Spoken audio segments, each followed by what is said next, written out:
gudoomiyaha gobolka Badhan Maxamuud Xamed Cumar ayaa kulan ballaaran kula qaatay magaalada Badhan wayeelka waxgaradka iyo aqoon-yahanka magaaladaasi waxaana gudoomiyuhu bulshada gobolka Badhan ugu baaqay inay ka qayb qaataan horumarka gobolkooda si gobolku ula tartamo buu yiri gobolada kale ee Soomaaliland isagoo gudoomiyuhuna baaq u diray qurbo joogta ka soo jeeda gobolkaasi Badhan waxaan rabnaa inaan idin wadaagno aan idin ka warbixino dhawaan waxaad ka wareysaan inaan ka soo kicitana Hargeysa maalmahan aanu joognay magaalada Badhan waxaan ku yara mashquulay u daahanay waxay ahayd hawlo shaqo oo maaragtay waxaan rabaa inaan ka warbixiyo dalkan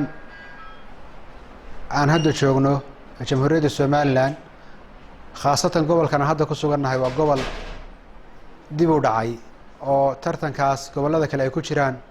habsan badan uu kaga jiro marka waxaan rabnaa idinka iyo aniguba inaan ka wada tashano sidaan u soo korin lahayn anagoo garbaha haysaysana gobolkan Ilaahay nagu abuuray gobolkan wuxuu u baahan yahay horumar wuxuu u baahan yahay nabadgelyo madaxweynaha jamhuuriyadda Soomaaliland Muuse Biixi Cabdi oo bixiyay ama mashaariic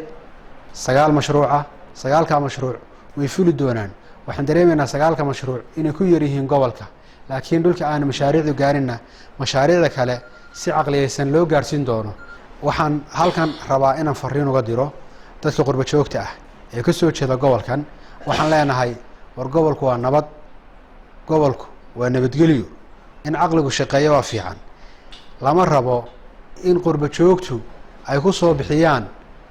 si khaldan wax qurbo joogtu waxa laga rabaa inay ka qayb qaataan horumarka waddanka ka socda ay dhulkooda dhistaan maal gashadaan wax u soo quuraan laakiin inay wax si khaldan loo isticmaalayo inay wax ku soo bixiyaan waa nasiib darro waddankan waxaan ka warhaynaa waxa soo malay xaalada adag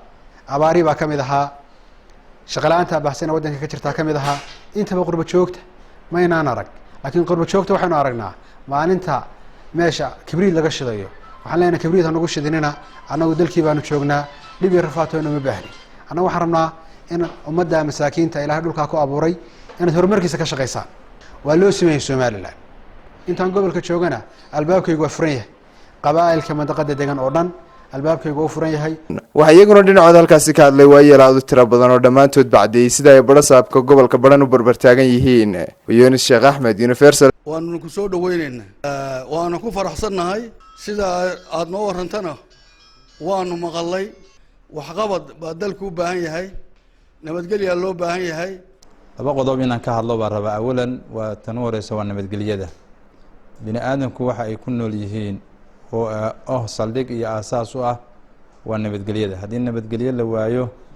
ummaduna qiimo yeelamayso dalkuna qiimo yeelmaayo waxqabadkiisa barasaabku inoo sheegay mashaariicda hadda 9 mashruuc oo hadda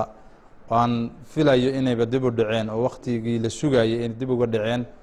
oo marka maaliyadda ay saxiixday oo waxqabadkeedii uu marka soo gudbi lahaa taana waxaan ka codsanaynaa xukuumadda cidda daahisay inay hore u soo mariyaan si looga qayb qaato waxqabadkii iyo baahiyihii warbixinta layna ku keenay mashaariicdana loogu soo daayay labada qodob si muuqata haddaanu nahay odayaasha gobolka si muuqata baanu u soo dhaweynaynaa uguna shaqeynaynaa barasaabka waana siyaasadii u baahnaa gobolku nabadgelyo iyo horumar fure nabadgelyo xumo ninna kama yeeleyno gobolkan inay ka abuuraan waxaan leeyahay warsangeliga jooga dibadda oo wiilashoodii ay joogaan qurbaha oo dalka aan wiil ka joogin oo dalka haddii abaara ka dhaceen ama haraad ka dhacay meel jaaliyad warsangeli lagu sheegayo oo maalin foosta biyo habar ku sidii lama sheegin dalka marka anaga degan anaga carruurahayagii joogaan anaga maatayadii taal idinkama aqbaleyno idinkamana yeelano gobxooda kale ka muuqata dawladda Soomaalilandna aad baan ugu mahad celinaynaa wixii naloo ballan qaaday waan rabnaa gobol haddaanu nahay wax qabadka dawladdan ka sugaynaa inaan taageerno oo la shaqeyno jamhuuriyadda Soomaalilandna annaga nala ka sugaya diyaarna waan u nahay ninka kharashka ku bixiya shidada gobolka ama dalka ha joogo ama dibadda ha joogo ka isugu mid baan nahay inaan wax ka qabanno ki gobolka deganaa odayaashii cuqaashii guurtidii waa kuwa halkan fadhiya haddaan nabadgelyo jirin nolol ma jirto waxaanu adkeynaynaa hoosta ka xariiqaynaa ku ayidsanahay kulana shaqeynaynaa gudoomiyaha siyaasadda in nabadgelyada la adkeeyo laga wada shaqeeyo gacmaha la isqabsado haddaan nabadgelyo jirinna horumar ma jiro waana barbar taaganahay inaan la shaqeyno maamulka heer gobol iyo heer degmo waxay ku urursan tahay qori hilaacaya inaan looga baahnayn mandaqada tan ee ay nabad tahay nabad lagu joogi jiray ilaa iyo haddana nabad laga rabo TV wararka gobolka Sanaag.